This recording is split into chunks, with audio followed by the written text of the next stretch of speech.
जय हिंद, वंदे मातरम, जय श्री राम, हर हर महादेव। मैं विजय राजहंस मानव सेवा संस्थान का राष्ट्रीय अध्यक्ष श्रीनिवास पांडे आपके सामने एक और वीडियो उपस्थित हुआ हूं। और अगर आपने हमारे वीडियो को लाइक नहीं किया तो लाइक करें, सब्सक्राइब करें और ज़्यादा से ज़्यादा इसे शेयर करें। और आज वीडियो बनाने का मुख्य उद्देश्य है कि हमारे जो महान सेनानी हैं चंद्रशेखर आज़ाद, उनको हमें श्रद्धांजलि देना है। और उनकी आज पुण्यतिथि है और उनको देश नमन करता है, उनको श्रद्धांजलि अर्पित करता है। वो हमारे एक लिए प्रेरणा स्रोत थे, हमारे लिए आदर्श रहेंगे।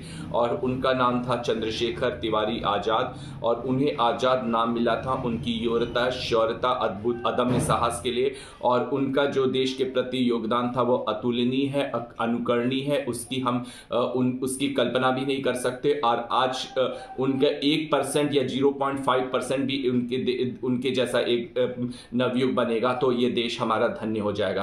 तो हमारे साथ हैं प्रधानाध्यापक केंद्रीय विद्यालय के, जो इन्हें हिंदी साहित्य के बारे में हमेशा पढ़ाया और चंद्रशेखर आज़ाद की जीवनी के बारे में पढ़ाया। उनसे हम पूछते हैं कि चंद्रशेखर आज़ाद को आप किस रूप में देखते हैं?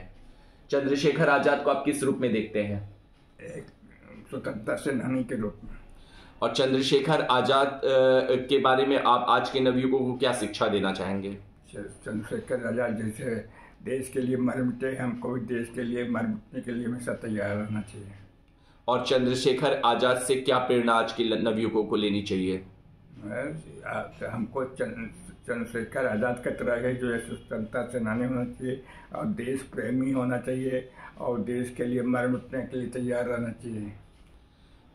जिस प्रकार चंद्रशेखर आज़ाद ने देश की आज़ादी के लिए लड़ा, उनका योगदान बहुत अतुलनीय था, अनुकरणीय था।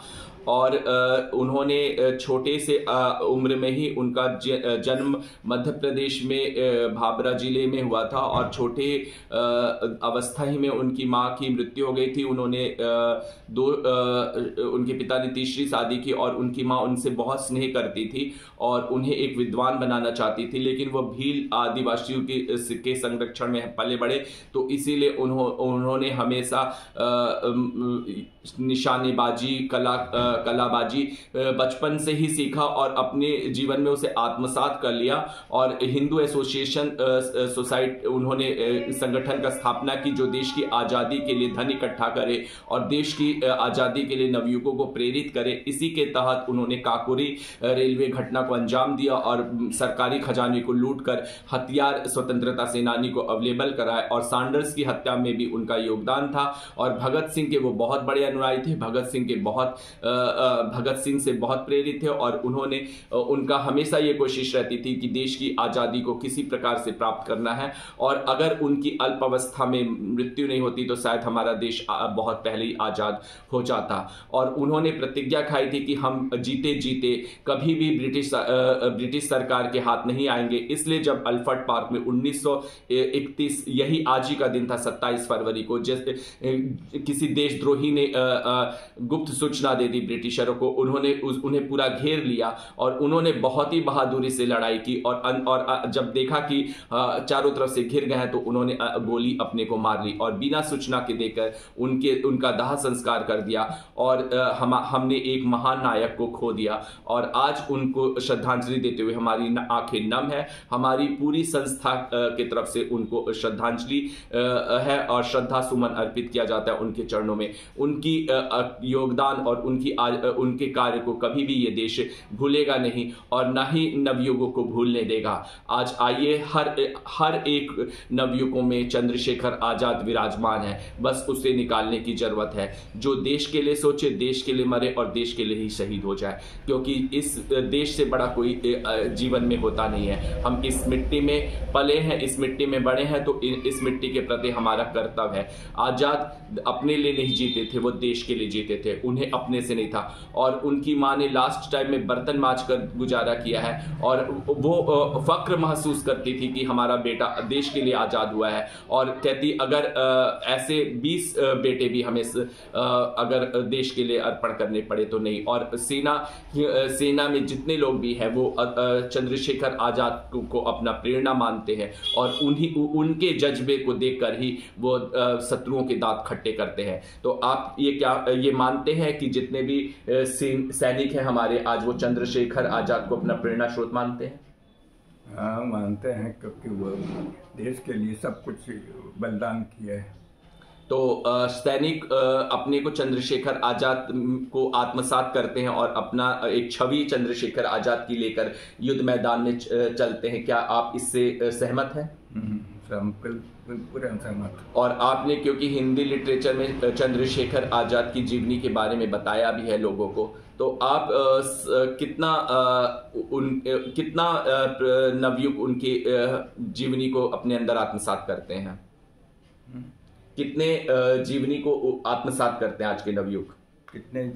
उनकी जीवनी को कितना आत्मसात करते हैं आज के नवयुग? करते हैं, कुछ करते हैं, कुछ नहीं भी करते हैं।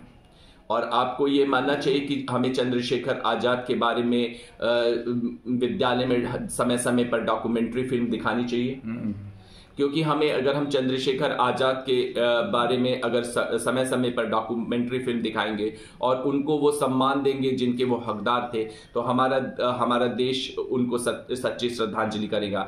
सिर्फ पुष्प चढ़ा देना उनके स्टैचू पर या उनके तस्वीर पे, यहीं पे इतिश्री नहीं होती है। उनकी जीवनी को पढ़ाया जाए, उनकी जीवनी को ज़्यादा से ज़्यादा एनसीईआरटी के सिलेबस में और सिलेबस में हर राज्य अपने सिलेबस में उनकी जीवनी को, उनके कार्य को अंजाम दे और ज़्यादा से ज़्यादा पढ़ाकर उनको एक सच्ची श्रद्धांजलि, उनकी फिल्म, डॉक्यूमेंट्री फिल्म बना के दिखाई जाए विद्यालयों में, जिससे लोग एक जज्बा हो, देश के प्रति भावना पैदा हो। यही हमारी कोशिश रहेगी और हमें कोशिश करेगी हमारी संस्था कि हम चंद्रशेखर आजाद की डॉक्यूमेंट्री फिल्म बनाएं और ज़्यादा से ज़्यादा उनकी जीवनी को आज के नवयुगों को दिखाएं, जिससे वो प्रेरित हों और देश की आज़ादी के लिए और देश की आज़ादी के लिए जो उनका योगदान था उससे प्रेरित होकर देश के बारे में सोचे, राष्ट्र के बारे में सोचे, क्योंकि राष्ट्र हित ही सबसे सर्वोपरि है। राष्ट्र हित से बड़ा धर्म कोई इस दुनिया में आज तक नहीं हुआ है। क्या आप मानते हैं? राष्ट्र धर्म से बड़ा कोई धर्म नहीं है इस दुनिया में, क्या आप मानते हैं? हाँ, आप उस राष्ट्र धर्म के बारे में क्या कुछ बोलेंगे? राष्ट्र धर्म ही सर्वोपरि धर्म है। राष्ट्र के अलावा, अगर राष्ट्र है तभी हम हैं, अगर राष्ट्र नहीं तो हम नहीं हैं। और जो कि चंद्रशेखर आजाद है की आज पुण्यतिथि है, तो आज हम संकल्प करें कि हम उनको सच्ची श्रद्धांजलि जब तभी मिल सकेगी जब हमारा देश सर्वोच्च पर होगा, हमारा देश सर्व शिखर पे होगा और हम उनकी जो उन्होंने कल्पना की थी एक ऐसे देश की, उसको हम साकार करेंगे। और उन्होंने जब उनको 15 साल में जेल में बंद किया गया था, तो उनसे पहला उनको बहुत एकदम ठंड में, कड़ाकी ठंड में एक जमीन पे सुला दिया गया, लेकिन वो दंड पेल रहे थे और जब ब्रिटिशर ने उनको देखा कि वो दंड पेलने से उनको पूरा शरीर लथपथ है पसीने से, तो वो बहुत अचंभित हो गया था। ऐसा जज्बा था चंद्रशेखर आजाद में, और चंद्रशेखर आजाद में बहुत ही ज्यादा जज्बा था। और जब उनको मजिस्ट्रेट के सामने पेश किया गया और उनसे पूछा गया तुम्हारा नाम, तो उन्होंने कहा आजाद। तभी से उनका नाम रियल में चंद्रशेखर तिवारी था, लेकिन उनका नाम उसी पल चंद्रशेखर तिवारी आजाद पड़ा। और जब उनसे पूछा तुम्हारा घर, तो उन्होंने कहा जेल खाना। और जब पूछा तुम्हारे पिता का नाम, तो उन्होंने कहा आजादी। तो ऐसे निर्भीक व्यक्ति के थे। और आज के बच्चे उनमें निर्भरता का अभाव नहीं, उनमें आत्मबल नहीं है। और जो सबसे बड़ा हमारे जीवन में महत्व रखता है आत्मबल, अगर हम आत्मबल अपने अंदर नहीं रखेंगे तो हम कभी भी सफल नहीं हो सकेंगे और हम हमेशा डर के साए में जिएंगे, क्योंकि आत्मबल ही व्यक्ति को बहुत ज्यादा प्रेरित करता है किसी भी अन्याय से लड़ने के लिए। और इसी प्रकार से उनके आत्मबल उनके पास इतना ज्यादा था कि वो लड़ते थे और उन्होंने लड़ते ही लड़ते अपना जीवन देश को बलिदान कर दिया और अपना सौभाग्य समझा। और उन्होंने एक प्रतिज्ञा ली थी कि कभी वो जीते जीते अंग्रेजों के हाथ में नहीं आएंगे। जब किसी एक देशद्रोही ने ये सूचना दे दी कि वो इलाहाबाद के एल्फर्ड पार्क में बैठे गुप्त मीटिंग कर रहे हैं, तो ब्रिटिश सरकार ने उन्हें घेर लिया और घेर जब देखा कि वो हम नहीं बच सकते, तो अंतिम गोली उन्होंने अपने को खुद दाग ली, क्योंकि उन्होंने जीते ये प्रतिज्ञा ली थी कि जीते जीते मुझे ब्रिटिश सरकार हाथ भी नहीं लगा सकेगी। और उनकी मृत शरीर को भी छूने से ब्रिटिश सरकार डर रहे थे। ऐसा हौसला, ऐसा जज्बा उनके अंदर था। और फिर बिना सूचना दिए उनका दाह संस्कार कर दिया, क्योंकि ब्रिटिशरों को यह डर था कि चंद्रशेखर आजाद की डेड बॉडी देखकर, मृत शरीर देखकर लोग पागल ना हो जाएं। और इसी वजह से बिना सूचना दिए उनका अंतिम संस्कार जब लोगों को पता चला, तो लोग एक जनसैलाब उमड़ पड़ा और अपने महान नायक को खो देने के लिए उनमें जो वेदना, जो पीड़ा थी, उसका हम जिक्र नहीं कर सकते, उसकी हम व्याख्यान नहीं कर सकते। और आज भी हम द्रवित होते हैं, क्योंकि मेरे लिए तो चंद्रशेखर आजाद सबसे बड़े आदर्श नेता हैं। मैं अपने जीवन में चंद्रशेखर आजाद को बहुत ही अहम स्थान देता हूं और उनकी जीवन की हर एक पल को मैं पढ़ना चाहता हूं और उनके हर एक चीज को मैं अपने अंदर आत्मसात करता हूं। वही जज्बा हमारे इस संस्था के सभी लोगों में है। हम चाहते हैं कि हमारी संस्था के सभी लोग चंद्रशेखर आजाद बने और देश के प्रति समर्पित रहें। और आज सही माने में उनको श्रद्धांजलि तभी होगी जब हर एक व्यक्ति चंद्रशेखर आजाद की तरह एक सच्चा देशभक्त बनेगा। जय हिंद, जय भारत, वंदे मातरम, जय श्री राम।